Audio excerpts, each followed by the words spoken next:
ओम शांति। 17 जून 2022। मीठे प्यारे बाबा के आज के मधुर महावाक्य। बाबा समझाते, मीठे बच्चे, याद में रहे अपने विकर्मों की प्रायश्चित करो तो विकर्माजीत बन जाएंगे। पुराने सब हिसाब किताब चुकतू हो जाएंगे। प्रश्न, किन बच्चों से हर बात का त्याग सहज हो जाता है? उत्तर, जिन बच्चों को अंदर से वैराग्य आता है वह हर बात का त्याग सहज ही कर लेते हैं। तुम बच्चों के अंदर अब यह इच्छाएं नहीं होनी चाहिए कि यह पहनूं, यह खाऊं, यह करूं। देह सहित सारी पुरानी दुनिया का ही त्याग करना है। बाप आए हैं तुम्हें हथेली पर बहिश्त देने, तो इस पुरानी दुनिया से बुद्धि योग हट जाना चाहिए। गीत माता ओ माता। ओम शांति। बच्चों ने अपने माँ की महिमा सुनी।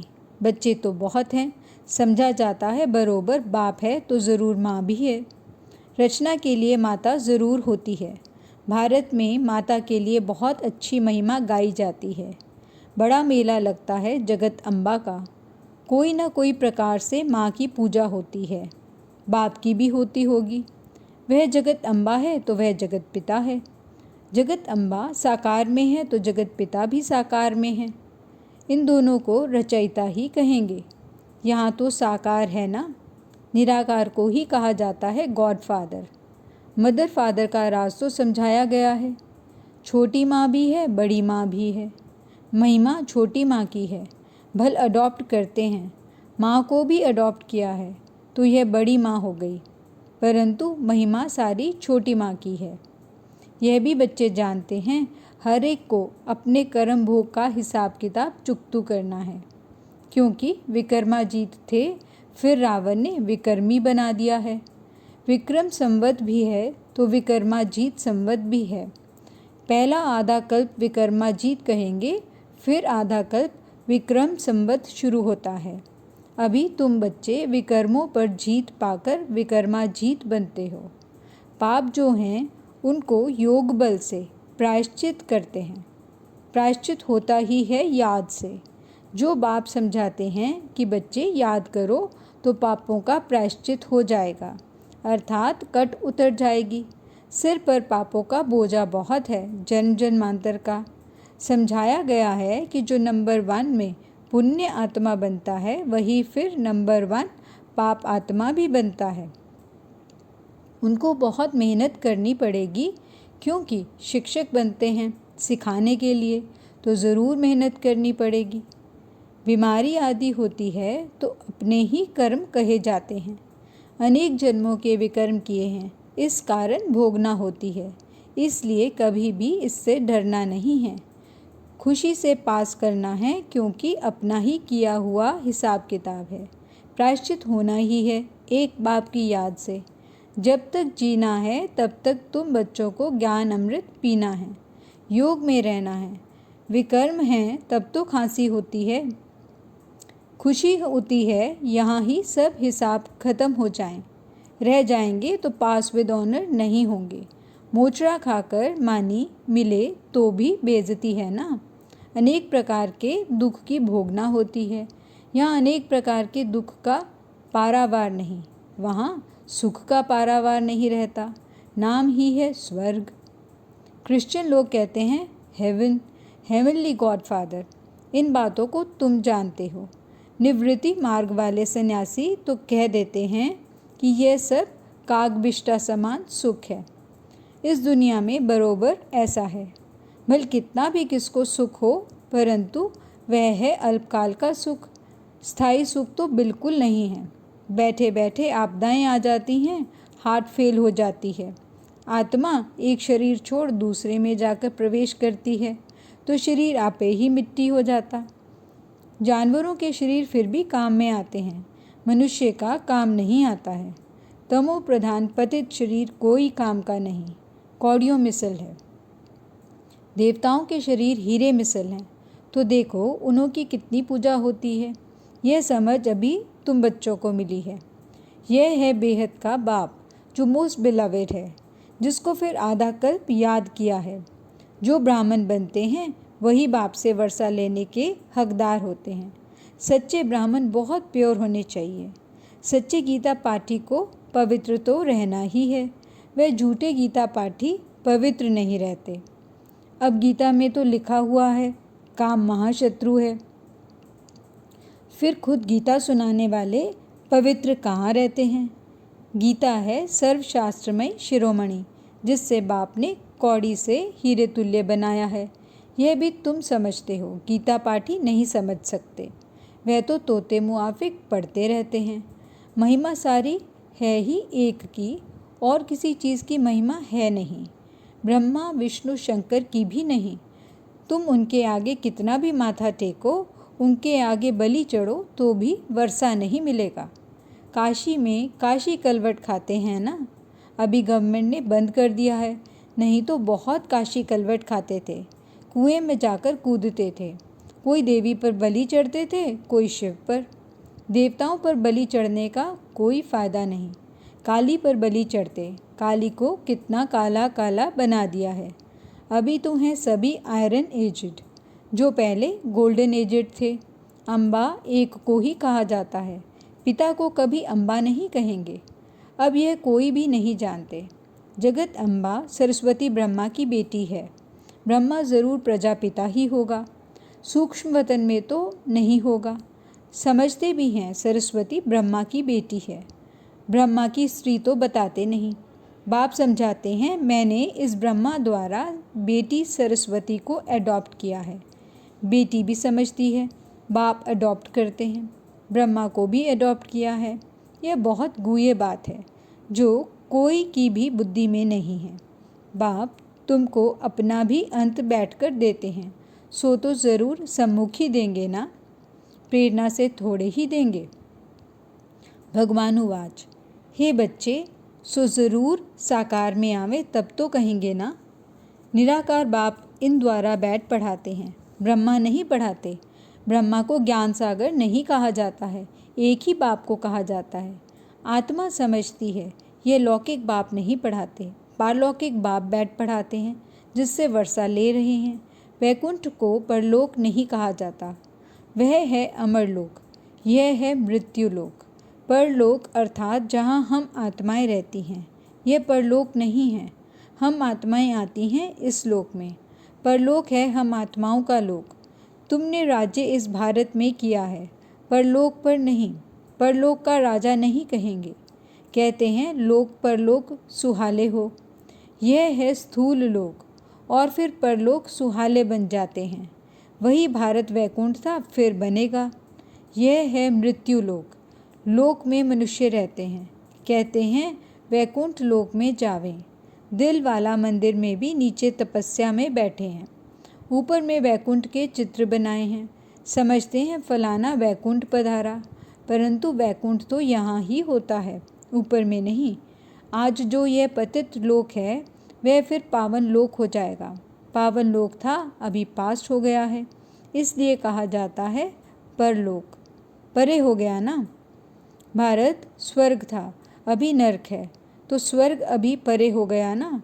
फिर ड्रामा अनुसार वाम मार्ग में जाते हैं तो स्वर्ग परे हो जाता है, इसलिए परलोक कहते हैं। अभी तुम कहते हो हम यहाँ आकर नई दुनिया में फिर से अपना राज्य भाग्य करेंगे। हर एक अपने लिए पुरुषार्थ करते हैं, जो करेगा सो पाएगा। सब तो नहीं करेंगे।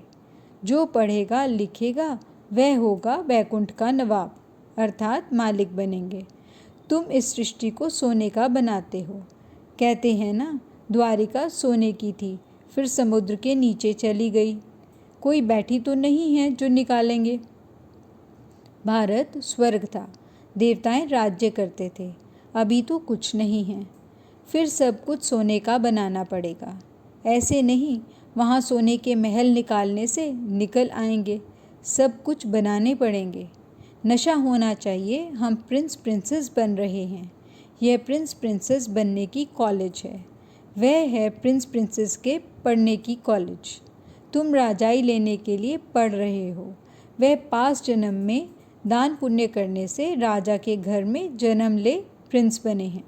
वह कॉलेज कितनी अच्छी होगी, कितने अच्छे कोच आदि होंगे। टीचर के लिए भी अच्छा कोच होगा। सतयुग त्रेता में जो प्रिंस प्रिंसेस होंगे उन्हों का कॉलेज कितना अच्छा होगा। कॉलेज में तो जाते होंगे ना, भाषा तो सीखेंगे ना।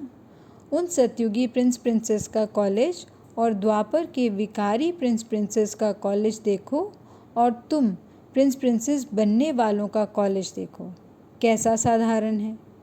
3 पैर पृथ्वी भी नहीं मिलती है। तुम जानते हो वहाँ प्रिंस कैसे जाते हैं कॉलेजेस में। वहाँ पैदल भी नहीं करना पड़ता। महल से निकले और यह एरोप्लेन उड़ा। वहाँ की कैसी अच्छी कॉलेजेस होंगी, कैसे सुंदर बगीचे महल आदि होंगे। वहाँ की हर चीज़ नई, सबसे ऊंच नंबर 1 होती है। 5 तत्व ही सतोप्रधान हो जाते हैं। तुम्हारी सेवा कौन करेंगे? ये 5 तत्व अच्छे से अच्छी चीज़ तुम्हारे लिए पैदा करेंगे। जब कोई फल बहुत अच्छा कहाँ से निकलता है तो वह राजा रानी को सौगात भेजते हैं। यहाँ तो तुम्हारा बाप शिव बाबा है, सबसे ऊंच। उनको तुम क्या खिलाएंगे? यह कोई भी चीज़ की इच्छा नहीं रखते। यह पहनूं, यह खाऊं, यह करूं। तुम बच्चों को भी ये इच्छाएं नहीं होनी चाहिए।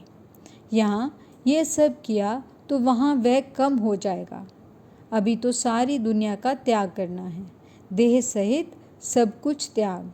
वैराग्य आता है तो त्याग हो जाता है। बाबा कहते हैं, मैं तुम बच्चों को हथेली पर बहिश्त देने आया हूँ। तुम जानते हो बाबा हमारा है तो ज़रूर उनको याद करना पड़े। जैसे कन्या की सगाई होती या लगन जुटती है तो कभी नहीं कहेगी कि हम पति को याद नहीं करती, क्योंकि वह लाइफ का मेल हो जाता है। वैसे ही बाप और बच्चों का मेल होता है, परंतु माया भुला देती है। बाप कहते हैं, मुझे याद करो और वर्षे को याद करो। इसमें मुक्ति, जीवन मुक्ति आ जाती है। फिर तुमसे यह भूल क्यों जाता है? इसमें है बुद्धि का काम। ज़बान से भी कुछ बोलना नहीं होता है और निश्चय करना है। हम जानते हैं पवित्र है, पवित्र दुनिया का वर्षा लेंगे। इसमें समझने की बात है, बोलने की बात नहीं। हम बाबा के बने हैं। शिव बाबा पतितों को पावन बनाने वाला है। कहते हैं, मुझे याद करते रहो। इसका अर्थ ही है मन मना भव। उन्होंने फिर कृष्ण भगवानुवाच लिख दिया है। पतित पावन तो एक ही है। सर्व का सद्गति दाता एक को ही याद करना है। कहते हैं, मुझे एक बाप को भूलने के कारण कितनों को याद करते रहते हो। अभी तुम मुझे याद करो तो विक्रमाजीत राजा बन जाएंगे। विक्रमाजीत राजा और विक्रमी राजा का फर्क भी बताया ना। पूज्य से पुजारी बन जाते, नीचे आना ही है। वैश्य वंश, फिर शूद्र वंश। वैश्यवंशी बनना माना वाम मार्ग में आना। हिस्ट्री ज्योग्राफी तो सारी बुद्धि में है। इस पर कहानियाँ भी बहुत हैं। वहाँ मोह की भी बात नहीं रहती। बच्चे आदि बहुत मौज में रहते हैं। ऑटोमेटिक अच्छी रीति पलते हैं। दास दासियाँ तो आगे रहते ही हैं। तो अपनी तकदीर को देखो कि हम ऐसी कॉलेज में बैठे हैं जहाँ से हम भविष्य में प्रिंस प्रिंसेस बनते हैं। फ़र्क तो जानते हो ना। वह कलयुगी प्रिंस प्रिंसेस, वह सतयुगी प्रिंस प्रिंसेस। वह महाराजा महारानी, वह राजा रानी। बहुतों के नाम भी हैं, लक्ष्मी नारायण, राधे कृष्ण। फिर उन लक्ष्मी नारायण और राधे कृष्ण की पूजा क्यों करते हैं? नाम तो एक ही है ना। हाँ, वे स्वर्ग के मालिक थे। अभी तुम जानते हो कि यह नॉलेज शास्त्रों में नहीं है। अभी तुम समझ गए हो, यज्ञ, तप, दान, पुण्य आदि में कोई सार नहीं है। ड्रामा अनुसार दुनिया को पुराना होना ही है। मनुष्य मात्र को तमोप्रधान बनना ही है। हर बात में तमोप्रधान, क्रोध, लोभ, सब में तमोप्रधान। हमारे टुकड़े पर इनका दखल क्यों? मारो गोली। कितनी मारामारी करते हैं, आपस में कितना लड़ते हैं। 1-2 का खून करने में भी देरी नहीं करते हैं। बच्चा समझता कहाँ बाप मरे वर्षा मिले, ऐसी तमो प्रधान दुनिया का अब विनाश होना ही है, फिर तो प्रधान दुनिया आएगी। अच्छा, मीठे मीठे सिकिलदे बच्चों प्रति माता पिता बाप दादा का याद प्यार और गुड मॉर्निंग।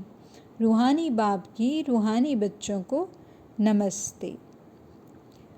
धारणा के लिए मुख्य सार। पहला पॉइंट, पुण्य आत्मा बनने के लिए याद की मेहनत करनी है। सब हिसाब किताब समाप्त कर पास विद ऑनर हो, इज्जत से जाना है। इसलिए कर्म भोग से डरना नहीं है, खुशी खुशी चुकतू करना है। दूसरा पॉइंट, सदा इसी नशे में रहना है कि हम भविष्य प्रिंस प्रिंसेस बन रहे हैं। यह है प्रिंस प्रिंसेस बनने की कॉलेज। वरदान, अचल स्थिति द्वारा मास्टर दाता बनने वाले विश्व कल्याणकारी भव। जो अचल स्थिति वाले हैं उनके अंदर यही शुभ भावना, शुभ कामना उत्पन्न होती है कि यह भी अचल हो जाएं। अचल स्थिति वालों का विशेष गुण होगा रहम दिल। हर आत्मा के प्रति सदा दातापन की भावना होगी। उनका विशेष टाइटल ही है विश्व कल्याणकारी। उनके अंदर किसी भी आत्मा के प्रति घृणा भाव, द्वेष भाव, ईर्ष्या भाव या ग्लानि का भाव उत्पन्न नहीं हो सकता। सदा ही कल्याण का भाव होगा। स्लोगन, शांति की शक्ति ही अन्य के क्रोध अग्नि को बुझाने का साधन है। अच्छा, ओम शांति।